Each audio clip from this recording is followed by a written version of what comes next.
성경 말씀 마태복음 11장 1절로 6절까지입니다.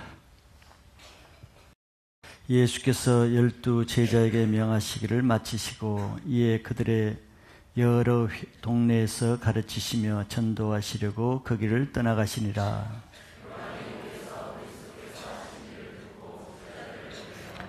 예수께 여짜오되 오실 그이가 당신이 오니까 우리가 다른 일을 기다리오리까?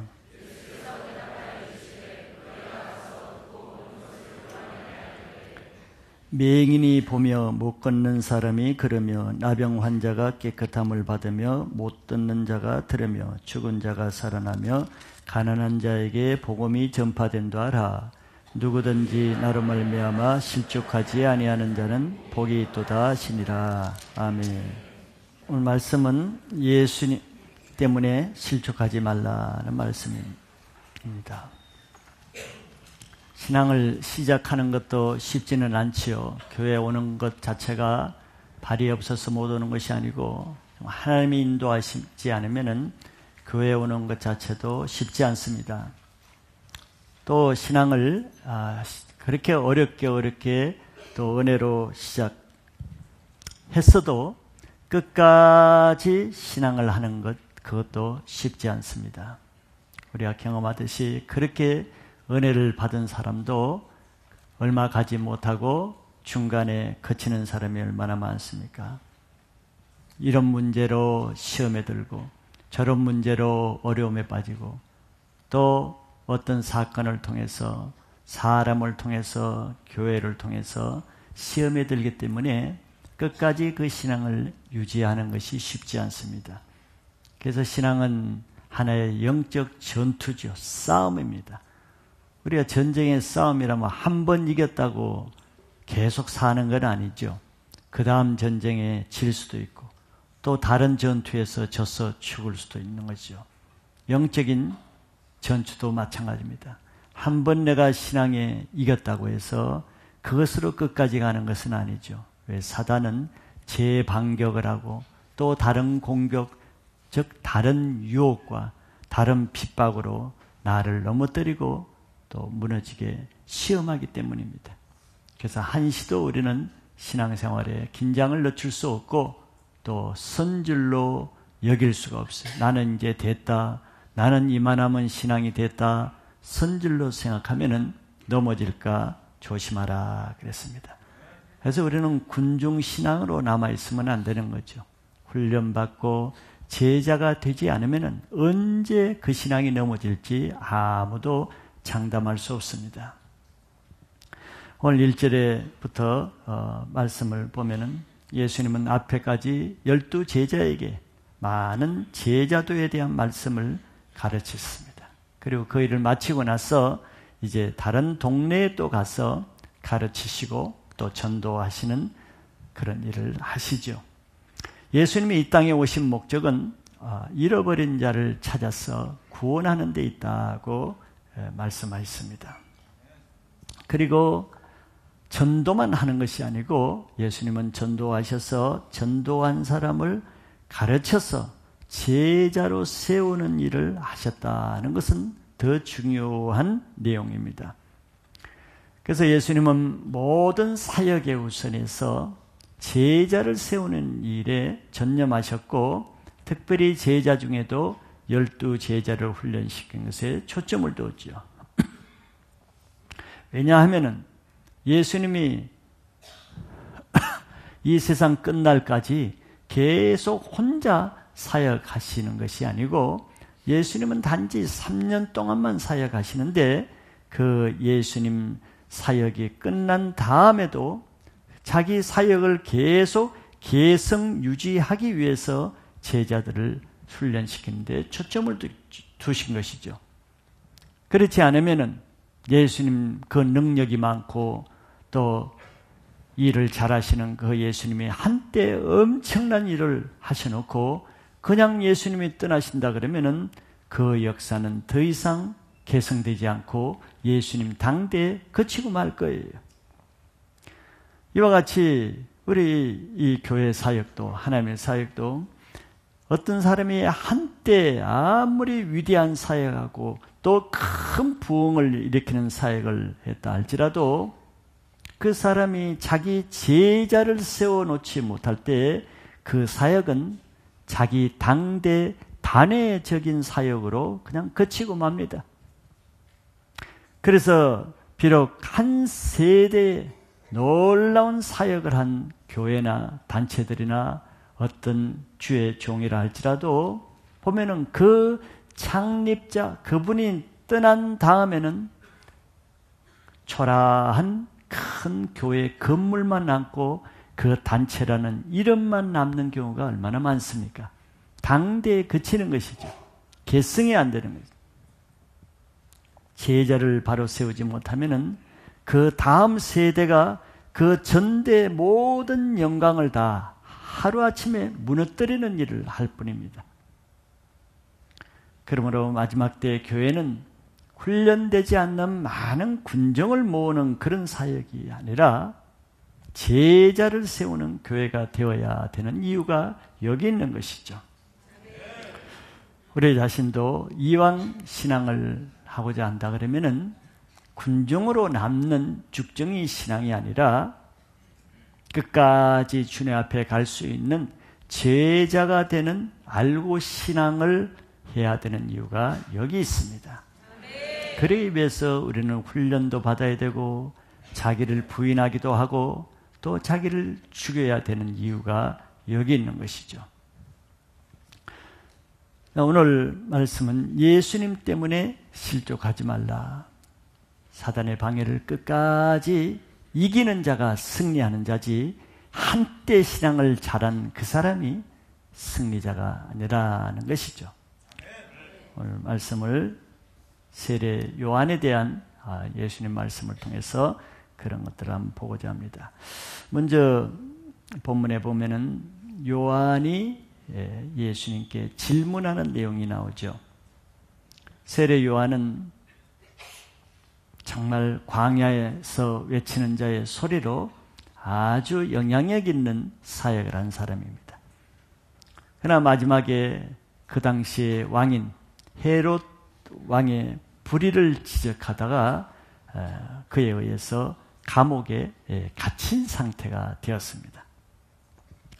누가복음 7장에 보면은 그때 요한의 그 세례 요한의 제자들이 감옥에 있는 요한에게 와서 예수님에 대한 말을 전해줬어요. 예수님께서 죽은 자도 살리고 많은 병자를 고치고 귀신을 쫓아내고 기적을 행하고 이런 예수님이 행하시는 많은 일들을 옥에 갇힌 자기성 세례 요한에게 그 내용을 보고했습니다.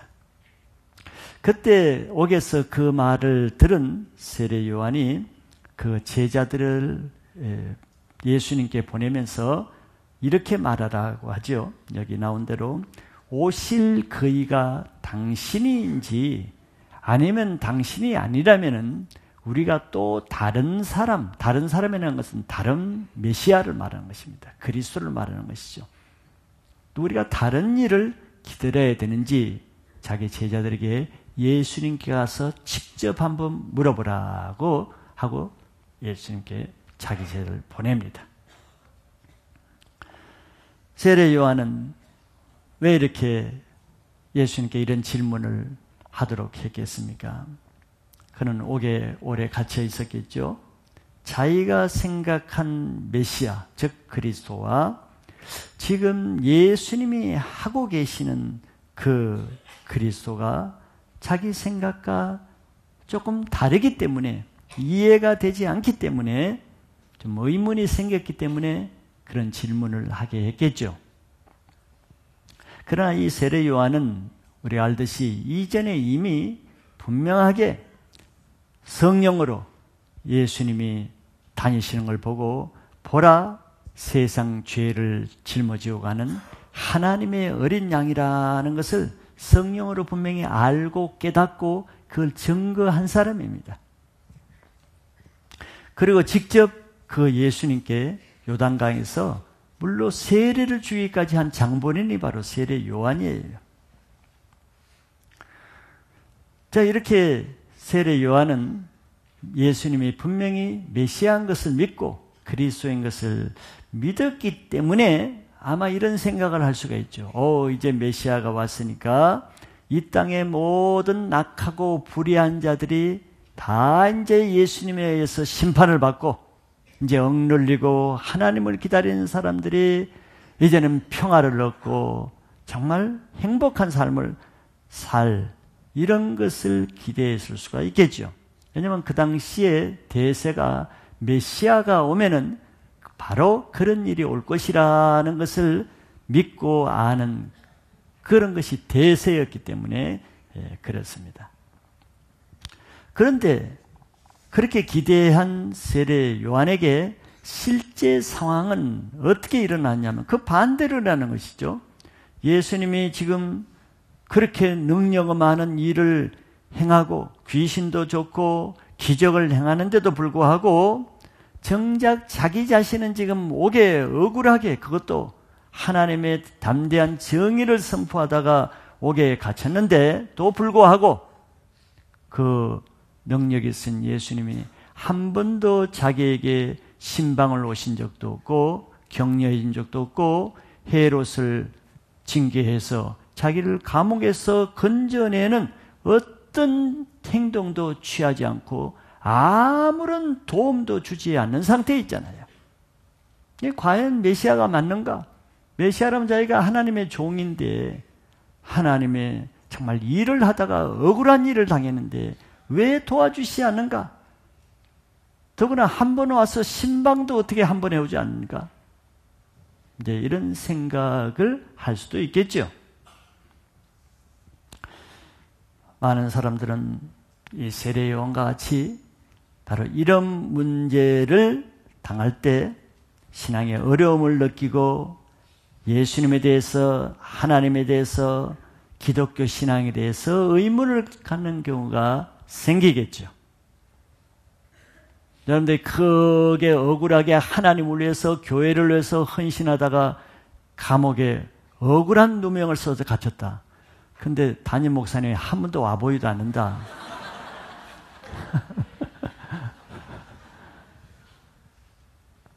뭐 다 그런 건 아니겠지만 시험이 될 수 있는 상황이겠죠. 정말 주님을 위해서 헌신하다가 교회 막 건축하다가 다쳐가지고 죽을 징후로 병원에 입원했는데 담임 목사님이 와보지도 않는다. 그거 쉽지 않은 상황이겠죠. 좀 세례 요한은 그보다 더 어려운 상황이죠, 사실은. 많은 사람들은 바로 이런 사건을 만날 때 자기가 도저히 이해할 수 없고 내가 주님을 위해서 헌신했는데 주님을 위해서 내가 살았는데 그 하나님이 자기에게 전혀 관심도 보이지 않고 도와주지도 않는 것 같고 그럴 때는 좀 그런 생각을 할 수가 있을 것입니다. 하나님과 신앙의 회의를 갖는 그 자체가 이제 우리의 시험거리가 되는 것이죠. 자기가 생각한 예수님과 자기가 알고 있는 메시아 그리스도와 자기가 기대하는 하나님과는 너무 거리가 멀기 때문에 그때 사람들이 주로 뭐라고 얘기합니까? 이런 하나님이라면 내가 안 믿겠다. 이런 말을 하죠. 이런 사람이 메시아 그리스도라 그러면 나는 그런 그리스도는 안 믿겠다. 이런 말을 합니다. 뭐 이해는 되지만 그 자체는 그렇게 좋은 것은 아니죠. 내 생각과 다르기 때문에 믿을 수가 없다는 것이죠. 하나님은 그까이도 우리의 속마음을 다 아세요. 그까이도 다 아시죠. 예수님은 세례 요한이 그런 생각을 할 수 있겠다는 걸 예수님은 생각을 못 하실까? 더 잘 아시겠죠. 예수님도 다 아세요. 이사야서 55장 8절 9절에 하나님이 이런 말씀을 하십니다. 이는 내 생각이 너희 생각과 다르며 내 길은 너희의 길과 다름이니라. 여호와의 말씀이니라. 이는 하늘이 땅보다 높음 같이 내 길은 너희의 길보다 높으며 내 생각은 너희의 생각보다 높음이니라. 이걸 인정하셔야 됩니다. 우리가 하나님과 예수님에 대해서, 신앙에 대해서 회의와 의심과 불신의 이런 문제를 해결하면 이 말씀을 인정하셔야 돼요. 하나님이 나보다 못한 분이 아니에요. 하나님이 내 생각보다 짧으신 분이 아닙니다. 내 생각이 짧아서 문제지 하나님의 생각이 짧아서 문제가 되는 경우는 결코 없습니다. 이와 같이 우리가 하나님의 뜻을 또 하나님의 마음을 바로 알지 못하는 것이 우리 신앙의 의심과 유혹과 어려움을 주는 가장 큰 원인이 되는 것이죠. 그래도 우리의 믿음의 수준은 하나님을 얼마나 아는가, 하나님의 마음을 얼마나 깊이 이해하는가, 하나님의 뜻을 어느 정도까지 내가 아는가, 그 수준의 정도라고도 할 수 있습니다. 그것이 내 믿음의 수준이라고 할 수 있는 거죠. 그래서 사람들은 믿음이 약할수록 하나님을 아는 것이 빈약하기 때문에 쉽게 하나님을 의심하고 판단하죠. 그러나 믿음이 좋은 사람일수록 하나님에 대한 절대적인 신뢰가 있기 때문에 하나님이 자기에게 어떤 일을 해도 아무 문제가 되지 않습니다. 우리가 알아야 될 하나님은 어떤 억울한 상황이 내게 주어지고 어떤 이해할 수 없는 일이 내게 일어난다 할지라도 그 하나님은 그래도 우리를 계속 사랑하시는 하나님이라는 거예요. 그걸 믿는 것이 가장 큰 믿음입니다. 내가 이해가 안 된다고 하나님께서 나를 사랑하지 않는 것이 아닙니다. 내가 이해를 하지 못할 뿐이죠. 나에게 주신 하나님의 더 큰 뜻을 알지 못하기 때문에 오해를 할 뿐이죠. 왜냐하면 하나님을 알지 못할 때 사단이 우리를 방해하고 사단이 우리를 악하게 해코지할 뿐이지 하나님은 우리를 사랑하시는 분이라는 것을 믿으시길 바랍니다. 사단이 하나님을 오해케 하고 오해할 수 있는 방해거리를 만들 뿐이죠. 그렇기 때문에 우리가 하나님을 알지 못하고 믿지 못하는 그 불신, 의심의 마음이 자기 자신을 어렵게 만드는 거예요. 하나님이 어렵게 하시는 것이 아닙니다. 자기 불신의 믿음이 스스로를 어렵게 하는 거죠. 그렇기 때문에 우리는 좋은 믿음을 위해서 하나님을 알기에 힘써야 되는 것이죠. 신앙은 하나님을 알아가는 과정입니다. 하나님을 아는 것이 중요하죠. 그래서 말씀을 듣고 기도를 통해서 예배를 통해서 가장 큰 목적은 하나님이 어떤 분이고 하나님이 나에게 어떤 일을 행하시는가 하나님의 마음을 알아가는 것입니다. 그래서 여러분들 신앙을 더 굳건한 반석 위에 흔들리지 않은 신앙을 하기를 원한다 그러면 하나님을 알기에 힘쓰시기 바랍니다. 하나님을 알 수 있는 방법으로 하나님 우리에게 성경이라는 이 말씀을 주신 거예요. 그래서 성경을 많이 깊이 알고 읽으면은 우리 영이 열리죠. 왜? 하나님은 영이시기 때문에 인간적인 이성과 지식으로만 알 수 있는 분은 아닙니다. 영이시기 때문에. 그래서 우리는 하나님을 성령으로 인격적으로 깊이 만날 때 그 하나님을 더 깊이 알게 되는 것이죠. 예배 때마다 지식으로 알지 않고 영으로 말씀을 들어서 영이신 하나님을 만나시기 바랍니다. 그래야 인격적이신 하나님을 깊이 알 수 있는 거예요. 거기에 대해서 이제 예수님의 대답을 볼 수 있습니다. 예수님도 누구보다도 세례 요한이 억울한 문제로 어려운 상황에 있다는 것을 누구보다도 잘 아시죠. 옥에 갇힌 것도 다 아십니다. 그러나 예수님은 단지 무정하고 또 사랑이 없어가 아니라 그런 사건을 세상이나 인간적인 관점에서 보는 것이 아니고 하나님의 관점에서 보실 분이죠. 보시는 관점이 다릅니다. 이것이 신앙의 오해와 갈등과 서로 불일치가 일어나는 원인이죠. 같은 어떤 사건이 있다 할지라도 교회에서 일어나는 한 사건이 있어도 같은 교인인데도 서로 그것 때문에 다투기도 하고 분쟁이 일어나고 논쟁이 생기죠. 사건이 틀립니까? 아니죠. 보는 관점 때문에. 어떤 사람은 인간적인 관점에서 보면은 그것이 잘못된 것처럼, 그러나 영적인 관점에서 보면 아무 문제가 안 돼. 그러니 다툴 수밖에. 영이 같지 않으면은 같은 교회를 다녀도 항상 부딪히고 항상 갈등이 생기는 이유가 여기 있는 것이죠. 세례 요한에 대해서 대하는 관점이 세례 요한의 제자들과 예수님의 제자들의 관점이 달랐겠죠. 바로 예수님이 그런 위치에 있는 것이죠. 하나님의 관점으로 세례 요한 사건을 보는 것이죠. 요한의 제자들이 예수님께 와서 그걸 예수님께 질문했습니다. 오실 리가 당신이 맞습니까? 아니라면 우리가 또 다른 진짜 메시아를 기다려야 됩니까? 이렇게 질문하러 왔죠.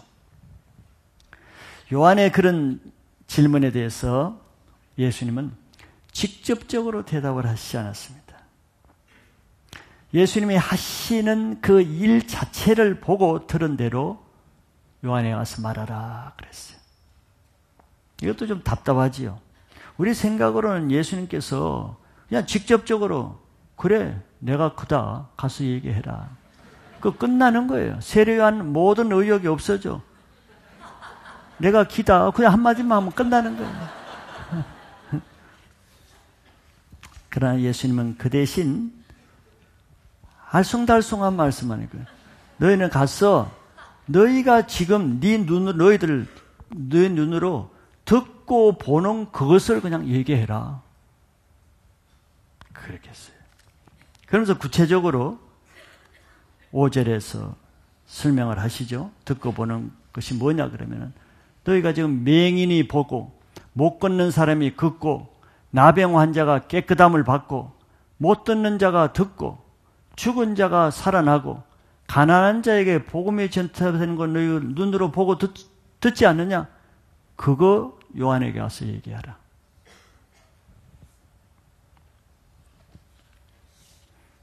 그 말씀은 이사야 선지자가 이미 이사야서에서 오실 메시아에 대해서 기록한 내용입니다.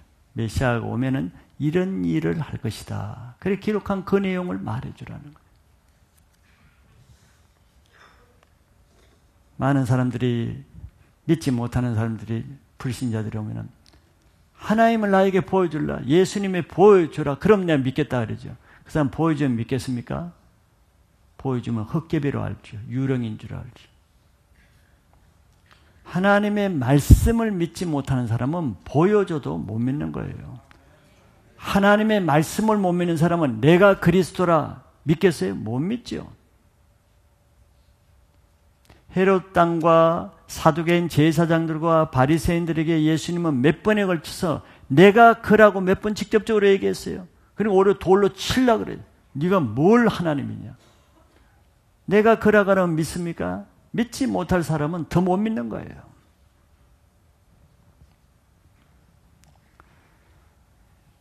예수님이 하시는 그 일을 말해주라 그랬어요.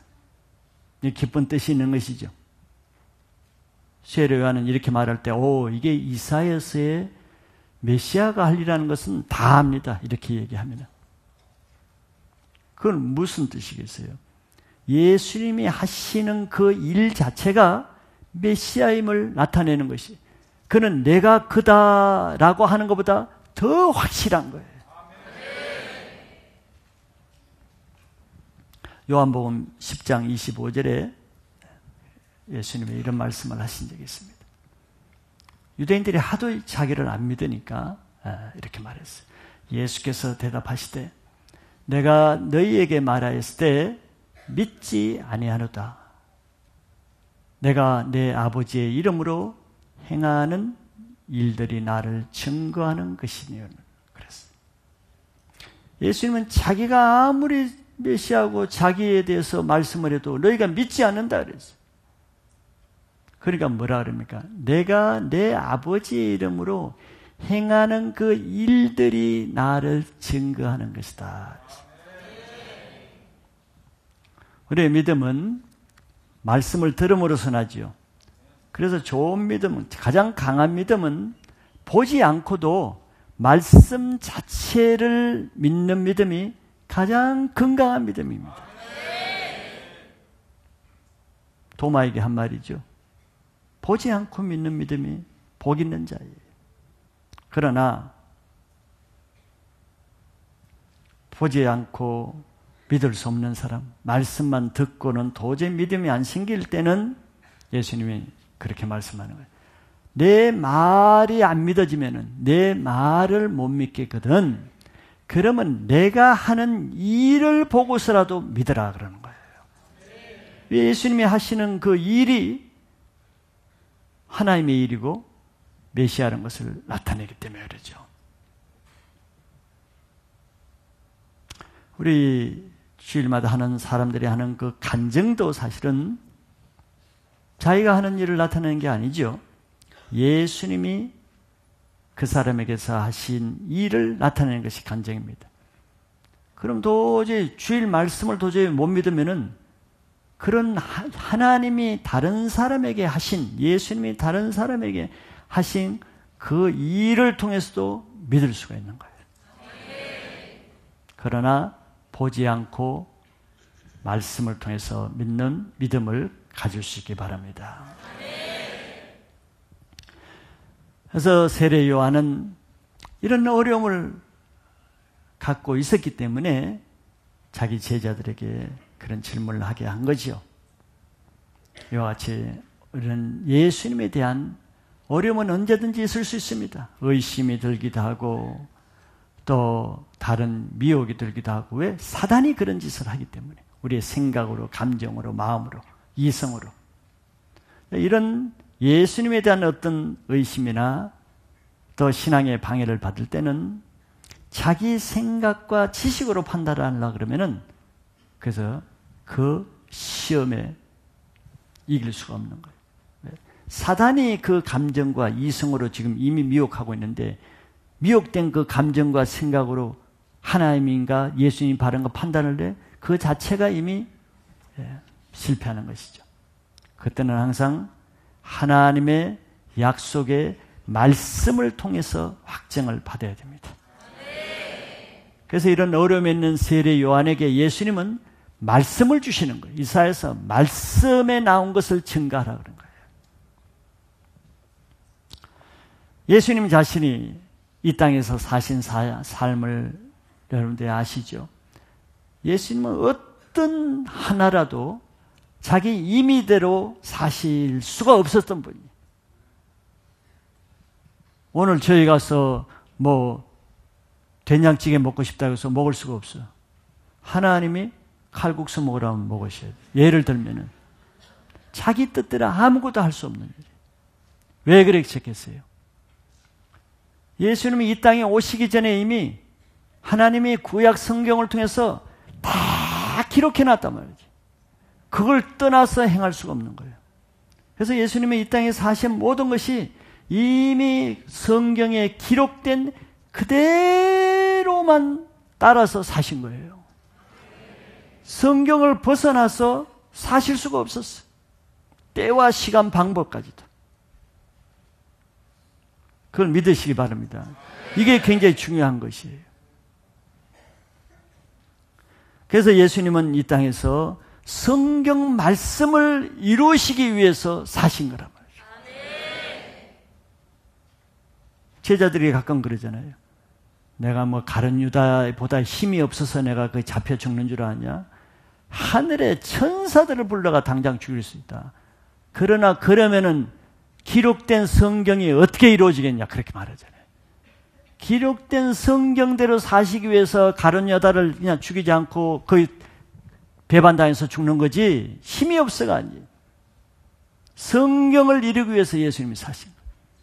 그래서 예수님은 성경대로 이 땅에 오셨고 처녀의 몸에 오셨고 성경대로 귀신 들린 자를 쫓고 못 보는 자를 보게 하고 못 듣는 자를 듣게 하고 죽은 자 살린 거 그런 일을 했고 성경대로 또 안 죽으셔도 되지만 십자가에 죽으셨고 또 성경대로 살아나셔야 되기 때문에 다시 살아나신 것뿐이에요. 성경을 이루시기 위해서. 그리고 앞으로도 성경을 이루시기 위해서 반드시 다시 오셔야만 되는 거죠. 그렇기 때문에 우리는 이 성경 말씀을 믿을 때는 그 예수님을 믿지 않을 수가 없는 거예요. 성경 말씀을 믿지 않으면 예수님을 또 믿을 수가 없는 것입니다. 그래서 말씀을 믿는 자가 복 있는 자죠. 말씀을 사실 가장 먼저 받은 자가 누굽니까? 이스라엘 백성이죠. 유대인의 특권 중에 하나가 말씀을 받은 자라고 성경이 말하잖아요. 우리보다 먼저 말씀을 받았어. 우리는 뭐 말씀 받은 지 별로 오래되지 않잖아요. 그러니까 성경을 가장 많이 아는 사람도 유대인들입니다. 우리보다 훨씬 수천 년의 연구 경력이 있잖아요. 그런데 참 놀라운 것은 그 성경을 먼저 받은 유대인들이 지금까지 성경에 기록된 성경대로 오셨다가 성전대로 사시고 성경대로 죽으시고 성경대로 부활하신 그 성경을 배우는 유대인들은 아직도 예수님을 믿지 못하고 있어요. 성경을 믿지 않기 때문이죠. 특별히 메시아에 대해서, 그들의 말로는 예수와에 대해서 기록된 성경을 믿지 않아요.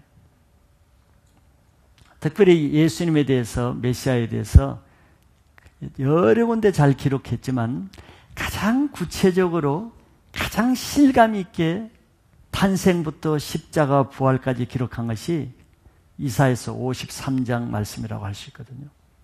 그걸 보면 예수님을 그들 안 믿을 수가 없어요.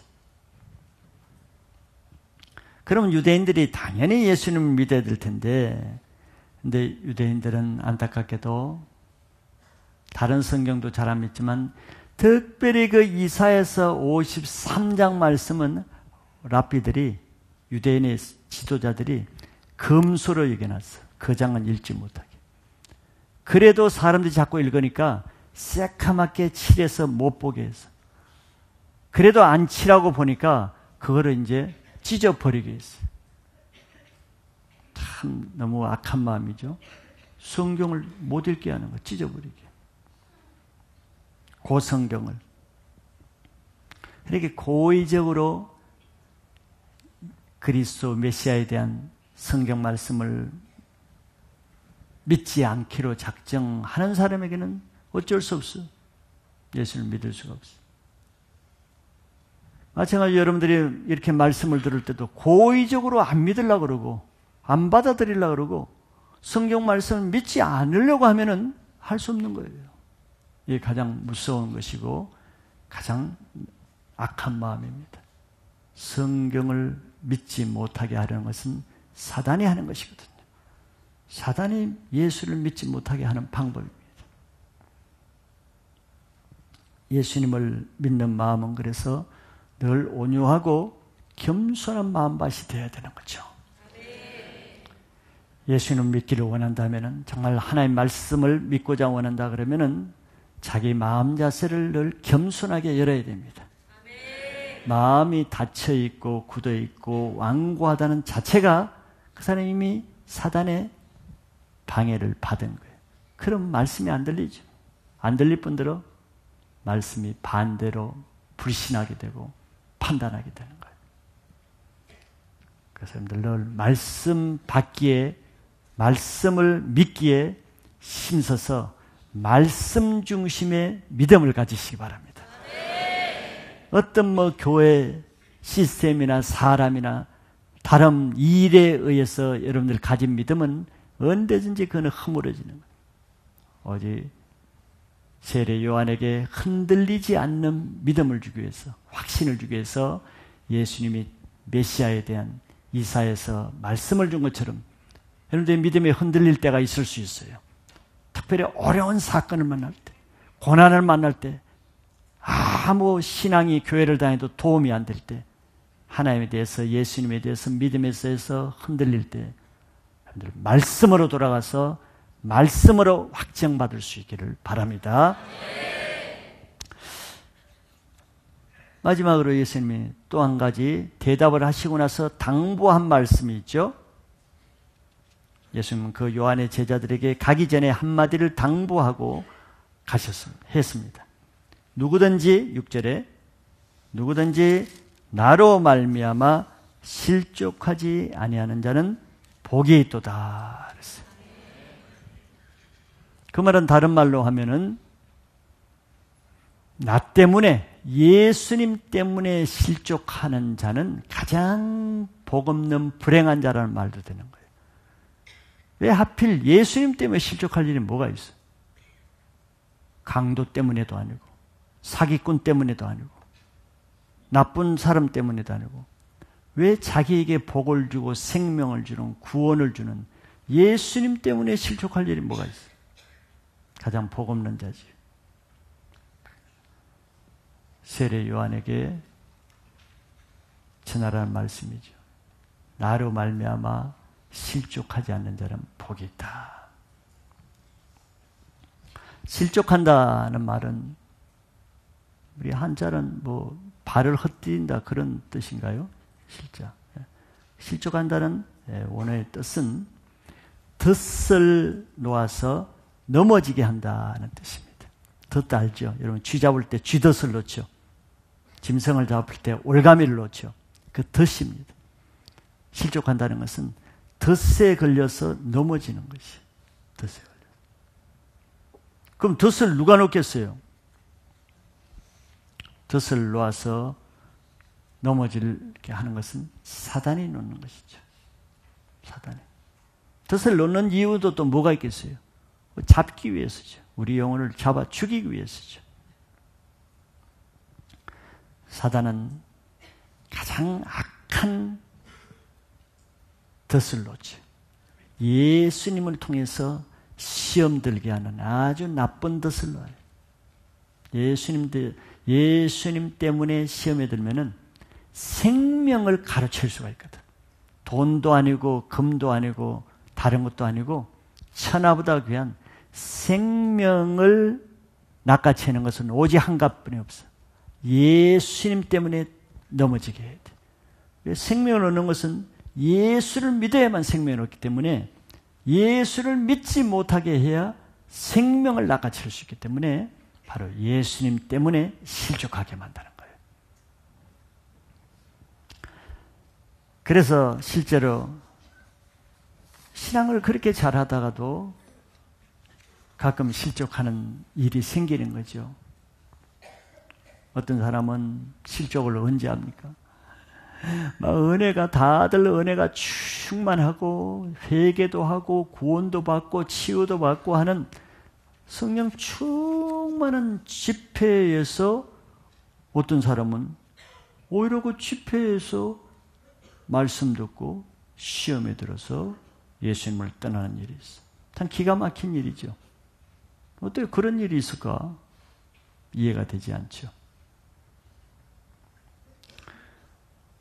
다 은혜 받는 예배에 와서 주일 예배 참석했고 그 말씀 듣고 시험에 들어서 교회 떠난 사람도 있어. 참 놀라운 일이죠. 딴 사람은 그 예배에서 똑같은 그 말씀을 듣고 다 은혜 받고 회복되고 치유받는데 그 사람은 유독 반대로 어려워져서 떠나. 신기한 일도 다 있죠. 바리새인들을 보면 쉽게 이해가죠. 예수님 말씀을 지전할 때 대부분의 사람들은 세리와 창기까지도 그 말씀의 은혜를 받고 인생이 변화되는데, 바리새인들은 예수님 말씀에 딱 시험에 들어버렸어요. 시험에 들어서 돌려쳐 죽이려고 그랬대. 고소하고 죽이려고 그랬잖아요. 또 예수님이 하시는 일들 때문에 또 덫을 놓는 사람이에요. 사단은 예수님이 하는 일을 통해서 실족하게 만드는 거죠.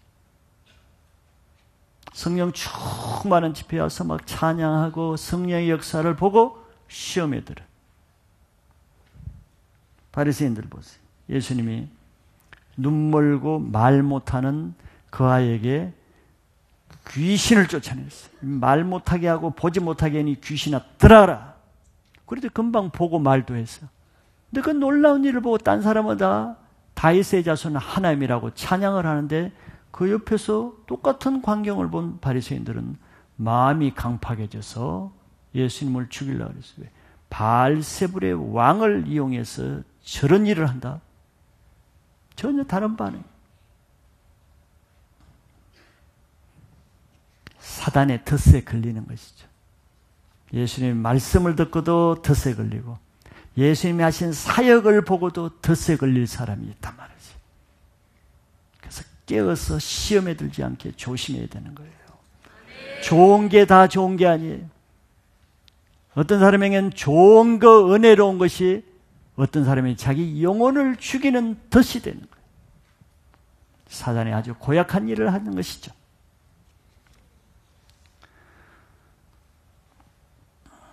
히브리서 3장 12절에 이런 말씀이 있어요. 형제들아, 너희는 삼가 혹 너희 중에 누가 믿지 아니하는 악한 마음을 품고 살아계신 하나님에게서 떨어질까 조심할 것이요. 사단이 하는 일에 좀 경고를 했죠. 미리 알라고 좀 알아차리라고 경고를 하고, 너희 중에 믿지 아니하는 악한 마음, 옛날 성경에는 악심이라 그랬어요. 악한 마음, 악심을 품는 거예요. 왜 하나님의 말씀을 듣고 악한 마음을 품을 이유가 뭐가 있겠어? 하나님의 어려운 마음인데. 근데 사단은 하나님의 이런 말씀을 들 때 악한 마음을 품게 하는 거예요. 의심하게 하고, 판단하게 하고, 대적하게 하고, 믿지 못하게 하고. 악한 마음을 품는 것은 사단의 뜻이죠. 목적이 뭐라 그랬어요? 살아계신 하나님에게서 떨어지게 하는 거예요. 하나님에서 떨어지게 하는 거예요. 그러므로 우리가 무릇 지킬 만한 것 중에 자기 마음을 지켜야 돼요. 마음에서, 이에서 생명의 근원이 나오기 때문에, 생명. 마음을 지키지 못하면 악한 마음이 들어와 버리면 이미 마음을 못 지켜서 사단에게 악한 마음을 내어줘 버린 거예요. 정복당하는 거예요. 그래서 하나님 말씀을 들을 때 사단이 우리 마음을 완악하게 하고 강팍하게 하고 어렵게 만드는 거예요. 내 마음을 벌써 하나님께로 이렇게 드려야 되는데 사단에게 벌써 빼앗겨버린 거예요. 그 뒤에 히브리서 3장 15절에는 이어서 이렇게 더 설명하고 있어요. 성경에 읽었을 때 오늘 너희가 그의 음성을 듣거든 경노하시게 했던 것 같이 너의 마음을 완고하게 하지 말라 하시죠. 사단의 뜻이 어떤 방법으로 하는가? 하나님의 말씀을 딱 들을 때 우리 마음을 완고하게 만들어버린 거예요. 완고하게. 이게 이제 광야에서 한 일이죠. 이스라엘 백성들이 출애굽해서 광야에서 늘 모세를 통해서 말씀을 줬잖아요. 근데 이 백성들이 마음을 완고해서 모세의 말을 안 듣고 돌려 쳐 죽이려고 하더라고요.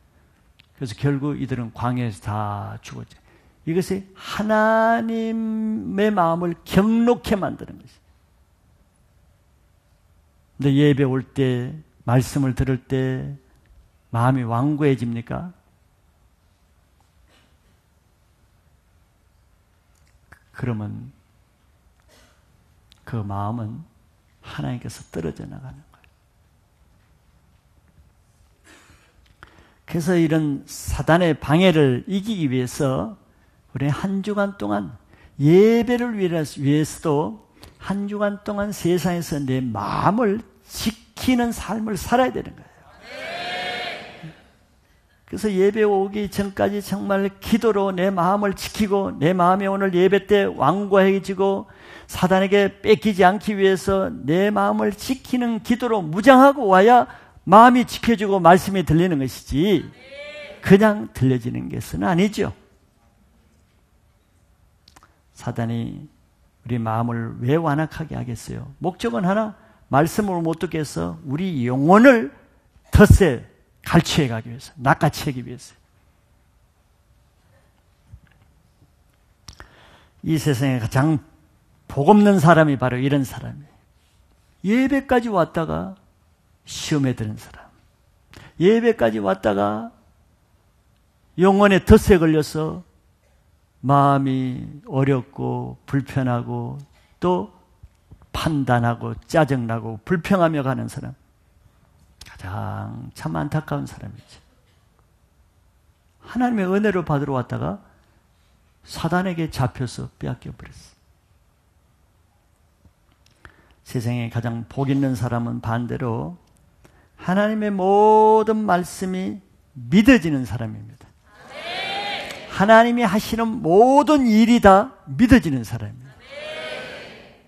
매절마다 예수님 말씀이 믿어지고 그 말씀으로 내 안에 주님의 사랑이 느껴지고 그래서 항상 내 안에 예수의 생명이 유지되는 그런 사람이 가장 복 있는 사람인 것을 믿으시기 바랍니다.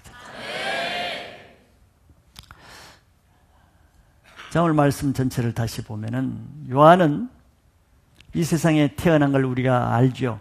태어날 수 없는 노부부 사가랴와 엘리사벳 부부에게서 태어난 것은 하나님의 사명 때문에 태어난 것이. 하나님의 사명. 사명이 아니면은 태어날 이유가 없어요. 그 사명은 주의 길을 예비하는 것이었죠. 그 구체적으로는 회개 세례를 전파하는 것입니다. 회개 없이는 아무도 예수를 믿을 수가 없기 때문에. 그래서 회개 세례를 전파했더니 성경에는 온 유대 사람들이 다 세례 요한에게 와서 요단강에서 회개 세례를 받았다고 했습니다. 그래서 즉 그는 이 땅에서 광야에서 외치는 자의 소리를 전파해서 유대 온 사람들을 주의 길을 예비하는 회개 세례로 자기 사명을 온전히 감당한 사람입니다. 그 일을 위해서 왔으니까. 그렇게 자기 사명을 아주 능력 있게 파워풀하게 그 사역을 한 나중에는 그는 옥에 갇힐 상태가 됐어요. 왜? 그의 사명이 다 끝났기 때문이죠. 그래서 예수님은 그 성경 우리 앞에서 이미 다 봤습니다. 마태복음에서. 그 세례 요한이 옥에 갇혔다는 소식을 예수님이 들으시고 세례 요한을 만나기 위해서 옥으로 달려간 게 아니에요. 그렇죠? 우리 마태복음에서 어떻게 봤어요? 세례 요한이 갇혔다는 소식을 듣고 예수님이 어떤 행동을 했죠? 그때부터 오히려 예수님은 본격적으로 공적인 사역을 시작하셨다고 했어요. 그때 얘기한 기억 다 안 나시죠? 이걸 잘 들으시면 의미가 있는 거예요. 자, 세례 요한이 사명이 다 마치는 그것이 곧 이제는 예수님의 사역이 시작된다는 것을 뜻하는 거예요. 왜? 주의 길이 다 예비됐으니까. 자, 이와 같이 세례 요한뿐만 아니라 여기 이 세상에 태어난 여러분들이 나타난 모든 사람은 다 태어날 때 목적을 가지고 태어나는데 하나님이 각자에게 주신 고유한 사명을 가지고 태어난다는 거예요. 그것은 뭘 얘기하겠어요? 이 세상에서 우리가 살아가는 이유와 목적과 의미는 하나님이 나에게 맡겨주신 사명을 감당하는 그 자체에 있다는 것입니다. 또 내가 이 세상에 어떻게 가장 완전하고 멋있고 온전한 삶을 사는 것이 어떤 것인가? 돈을 많이 버는 것인가? 성공하는 것인가? 권력을 잡는 것인가? 사람들은 다 거기에 초점을 두죠. 그래서 아이들이 뭐가 될래? 대통령 되겠다, 뭐 장군이 되겠다 하죠. 그러나 우리는 하나님 앞에서 내가 이 세상에 가장 멋진 완전한 삶을 사는 것이 무엇인가? 나에게 주신 하나님의 그 미션, 그 사명을 가장 온전하게 이루는 삶이 가장 성공적이고 가장 완전한 삶을 사는 것이에요. 믿으시는 분은 아멘 해보세요. 이건 굉장히 중요한 것입니다. 인생의 목표를 분명히 하는 거예요. 그러므로 우리의 인생이라는 게 뭡니까? 오래 사는 것이 인생의 목적입니까? 그 사명이 끝날 때 더 이상 내가 이 세상에 머무를 이유도 없는 거예요. 그거는 좀 아닌 것 같아요. 더 살고 싶어요? 아무도 아멘 안 해요. 본심이 다 드러나는 거예요. 사명이 우리의 완전한 삶이다. 그까지는 아멘 했다가 회개하시기 바랍니다. 예수님도 마찬가지. 예수님도 이 땅에 오신 것이 하나님이 예수님에게 주신 사명을 감당하기 위해서 오신 거예요. 그래서 예수님이 3년 동안 사명을 잘 감당하시고 십자가에서 마지막 하고 돌아가신 말씀이 뭐예요? 다 이루었다는 거예요. 다 이뤘다 하시고 운명하신 거예요. 뭘 다 이뤘겠어요? 사명을 다 이뤘다는 거예요. 사명을 예수님도 다 이뤘기 때문에 더 이제 이 땅에 머물 이유가 없는 거예요. 그러니까 돌아가시는 거지. 그냥 십자가에 못이 박혔기 때문에 돌아가시는 게 아닙니다.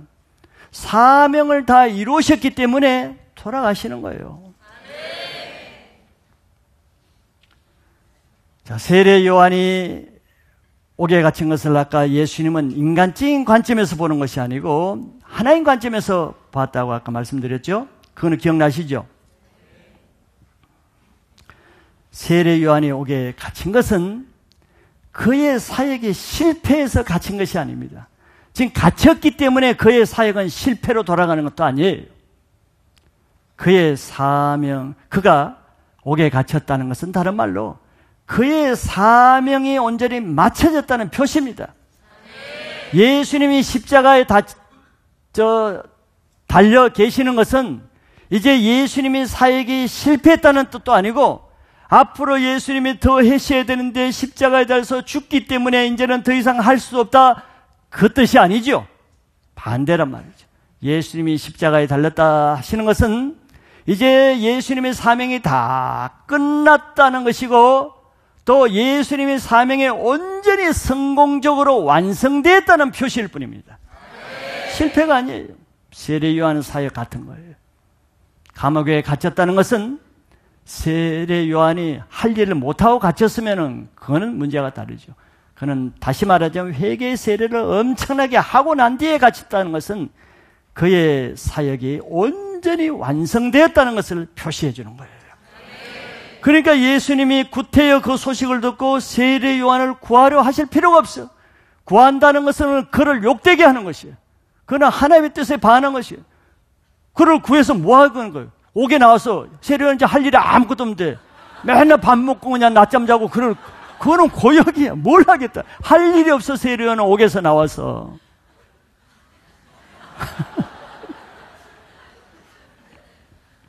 사람의 생각으로는, 자기 제자들의 생각으로는 옥에서 나와서 세례 요한이 더 장수하면서 오래오래 건강하고 조깅도 하고 이렇게 사는 것이 축복이라고 생각하겠죠. 그건 사람의 생각일 뿐이지. 사람의 생각이. 하나님의 생각은 사람의 생각보다 더 높은 거예요. 우리가 사는 목적도 마찬가지입니다. 오래 사는 자체의 목적이. 그래서 빨리 죽으라는 뜻은 아니고, 이 땅에서 오래 사는 것보다 더 중요한 것은 오래 살든 짧게 살든 잘 살든 못 살든 성공하든 실패하든 그것이 중요한 것이 아니고, 내가 이 땅에 사는 동안은 내 사명을 온전히 감당하느냐 못하느냐, 이것이 중요한 것이에요. 가장 초라한 인생이 어떤 인생이겠어요? 실패해서 밥도 못 먹고 지하실에 그냥 사는 그 인생이겠습니까? 아니죠. 이 세상에 살면서 육신적으로는 건강하고 육신적으로는 사업에도 성공하고 권력에도 성공하고 학문적으로도 성공했으면서도 아직까지 하나님의 사명을 위해서는 아무것도 한 것이 없는 사람, 가장 초라한 사람이고 가장 걱정되는 사람이에요. 하나님이 보실 때에는 가장 근심되는 사람이죠. 그 사람은 하나 앞에는 지금 하나님이 이 세상에 살게 했는데 그 시간을, 세월을 낭비하는 사람이에요. 인생을 지금 썩히고 있는 사람이에요. 아까운 세월을 지금 다 죽이는 삶을 사는 거예요. 그렇기 때문에 우리는 지나간 세월, 이런 사실을 모르고 비록 낭비하는 인생을 살았다 할지라도 이 말씀을 들으시는 분들은 인생의 목적을 다시 깨달으시기 바랍니다. 지나간 때가 족하다고 베드로서에서 베드로 사도는 말해. 너희가 지나간 욕심과 허영과 허욕에서 인생 낭비하는 거 지나간 때로 충분하다고 생각하고 앞으로는 그러지 않아야 된다는 거예요.